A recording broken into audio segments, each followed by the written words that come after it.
Hey guys, I'm Philip Wilder, and today I'm going to share with you the true measure of success. So let's get to it.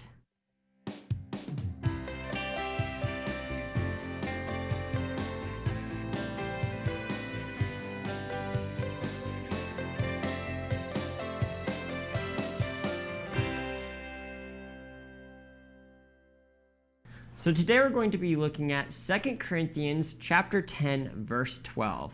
And it says, "Now that we dare to classify or compare ourselves with some of those who are commending themselves, but when they measure themselves by one another and compare themselves with one another, they are without understanding." So Paul's talking about comparing ourselves with one another. He says, compare themselves with one another, they are without understanding. Why does he say this, without understanding? Why is it foolish to compare ourselves with one another? Well, I brought two of my good friends onto this Bible Byte with us here today. The first is Mr. Apricot Plant, and the second is grapes. So I guess I have lots of friends here. The reason why I brought both of these in, I couldn't obviously bring the whole grapevine in, but imagine if this little plant, this apricot plant that's only about 2 months old, imagine if it compared itself with the grapevine and started getting mad or frustrated or envious or even jealous of the grapevine and all the grapes that it's producing. This is just a tiny portion of the grapes. Imagine that, this little tiny plant getting mad because it's not producing this massive amount of fruit. Well, this little tiny plant's just 3 months old. It has at least 5, maybe 10 years before it actually starts producing any fruit. Whereas this grapevine's been growing for 2, 3, 4, 5 years maybe. I don't know exactly, but I bet you when this grape plant just started growing, it did not bear much fruit. It took a while before it could actually bear some good grapes. Well, at the same time though, this grapevine started producing fruit long before this apricot little seedling will be able to bear fruit. It only took about 2 years for this grapevine to start bearing fruit, whereas this apricot tree, it's going to take it maybe 5, 10 years. And we do this all the time in life. We look at other people. I know for me, up until about 2 years ago, I always compared myself with other people and thought, I've been single for 23 years. Why haven't I found someone? And that person's not even really following Jesus all that well, and they found somebody. God brought someone into their lives. Why is it that I have to wait so much longer than everyone else? Or even with my siblings. Most of my siblings were all married by the time they turned 24. And then here I was, 24, and I hadn't even had my first girlfriend. I was pretty frustrated, and I compared myself to a lot of people. Well, the problem with comparison is it just makes us less thankful for what we already have.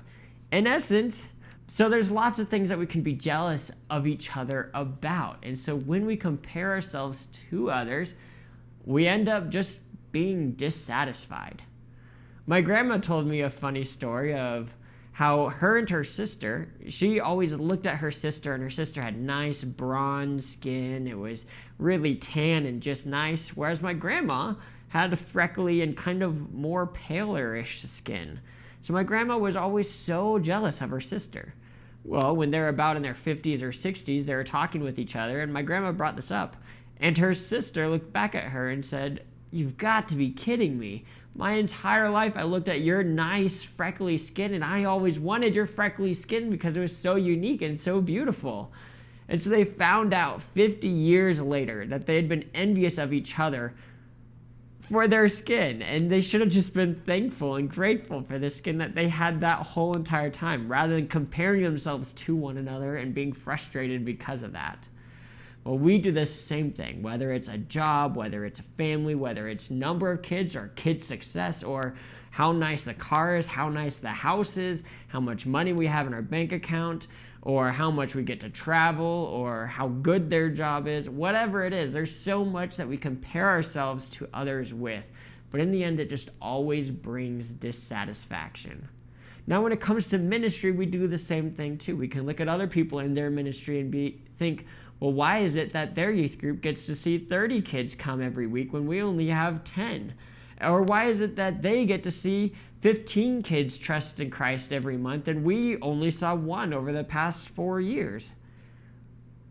We could compare ourselves to others as far as fruit goes, and we could think maybe we're failing, maybe we're messing up, maybe we're doing something wrong that we need to change because we're not getting the same amount of fruit.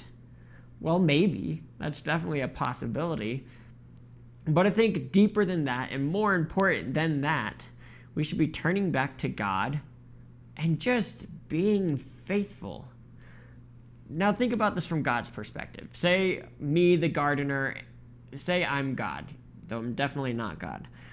I am not mad at this little apricot tree for not producing apricots. I don't expect it to produce apricots for another 4 or 5 years. Maybe after 10 years, and if it's not producing apricots, something would be wrong or something would be up. Nor am I overly glad of this grapevine and preferring this grapevine over this apricot tree because it's producing a whole bunch of fruit. I know in the end, this apricot tree each year is going to produce far more fruit than this grapevine ever will once it reaches a point of maturity where it can produce a whole bunch of apricot fruit. So in the same way, God is not mad at you for maybe not seeing fruit right now. Nor is God going to be preferring you over somebody else if you're leading more fruit and you're seeing more people come to know Christ.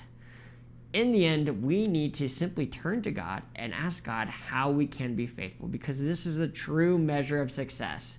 I'm looking at this apricot tree and it's growing, and that is its success. It's being faithful with what it's being entrusted to do, to simply just grow right now. This grapevine, it's being faithful with what it's supposed to do in that it's producing grapes. And so we as Christians just need to learn to be faithful and relax. Do the hard work, but trust in God and simply be confident in what God has given you to do. The true measure of success is faithfulness. And I hope this brings a lot of peace and a lot of comfort into your life, but also challenges you as well too to truly follow God and to truly be faithful. Thank you so much for watching. I hope you have a great day, and God bless.